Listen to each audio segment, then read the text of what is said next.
ஆண்டவரும் இரட்சகருமான இயேசு கிறிஸ்துவின் ஈடு இணையற்ற நாமத்தில் அன்றன்றுள்ள அப்பம் வாசகர்களுக்கு எங்கள் அன்பின் வாழ்த்துக்கள். 2024 ஆண்டு நவம்பர் மாதம் 14ஆம் தேதி வியாழக்கிழமைக்குரிய தின தியானம். இன்றைய தலைப்பு உன்னத பாட்டு. உன்னத பாட்டு 1ஆம் அதிகாரம் 1, 2, 3 வசனங்கள் சொல்லுகிறது. சாலமோன் பாடின உன்னத பாட்டு. அவர் தமது வாயின் முத்தங்களால் என்னை முத்தமிடுவாராக.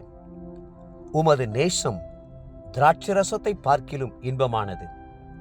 உமது பரிமள தைலங்கள் இன்பமான வாசனையுள்ளவைகள். உமது நாமம் ஊற்றுண்ட பரிமள தைலமாய் இருக்கிறது. சங்கீதக்காரனாகிய தாவீதுக்கு கடைசி மகனாக சாலமோன் பிறந்தார். சாலமோன் என்ற வார்த்தைக்கு சமாதானம் என்று அர்த்தம். நாத்தான் தீர்க்கதரிசி அவருக்கு எதிதியா என்று பெயரிட்டார்.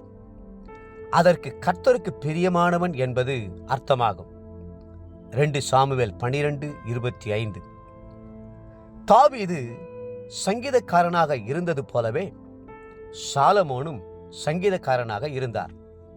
வேதம் சொல்லுகிறது, அவன் 3000 நீதிமொழிகளை சொன்னான். அவனுடைய பாட்டுக்கள் 1005. 1 ராஜாக்கள் 4:32. அவர் எழுதிய நீதிமொழிகள், உன்னத பாட்டு, பிரசங்கி ஆகிய 3 புத்தகங்களும் வேதத்தில் இடம்பெற்றிருக்கின்றன.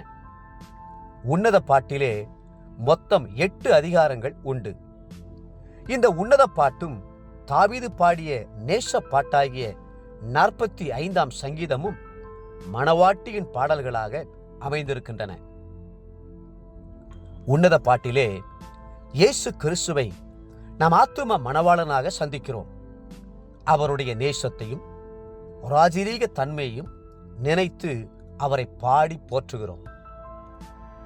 உன்னத பாட்டு என்று தமிழில் கூறப்பட்டிருக்கும் பெயரானது ஆங்கிலத்தில் எல்லா பாடல்களிலும் தலைசிறந்த பாடல் என்று அர்த்தம் தரும் வகையில் சாங் ஆஃப் சாங்ஸ் என்று குறிப்பிடப்பட்டிருக்கிறது.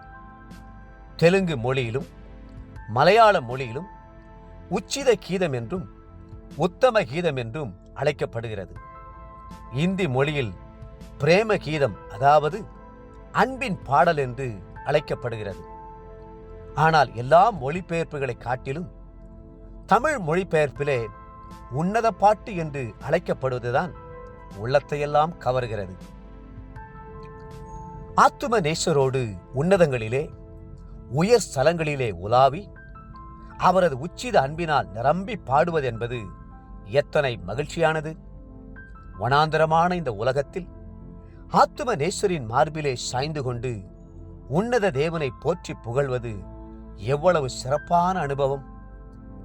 வேதத்தில் சில புத்தகங்கள் அவரை நமக்கு சிருஷ்டிகர்த்தராய், சர்வ வல்லமை உள்ளவராய் அறிமுகப்படுத்துகின்றன. சில பகுதிகள் அவரை தகப்பனாக காண்பிக்கின்றன. சில நேரங்களில் அவர் தாய் தேற்றுகிறது போல தேற்றுகிறார். சில நேரங்களில் உத்தம நண்பராயும் பிதாவிடத்தில் கேட்ட எல்லாவற்றையும் போதிக்கிற சிநேகிதராயும் காண்கிறார். சில நேரங்களில் இரத்த பாசமுள்ள சகோதரனாய் அவரை காண்கிறோம். நமக்கு நல்ல ஆலோசனை சொல்லும் போதகராய், ஆலோசனை கர்த்தராய் அவரை அறிகிறோம். ஆனால் இந்த உன்னத பாட்டிலே ஆத்தும மணவாளனாக அவரை கண்டு துதிக்கிறோம். மணவாட்டி தன் மணவாளனை போற்றுவது போல, திருமணத்திற்காக நியமிக்கப்பட்ட கன்னிகைகள் வருங்கால கணவனை எண்ணி எண்ணி களிகூர்ந்து மகிழ்கிறது போல கிறிஸ்துவிலே நாமும் களிகூறுவோமாக.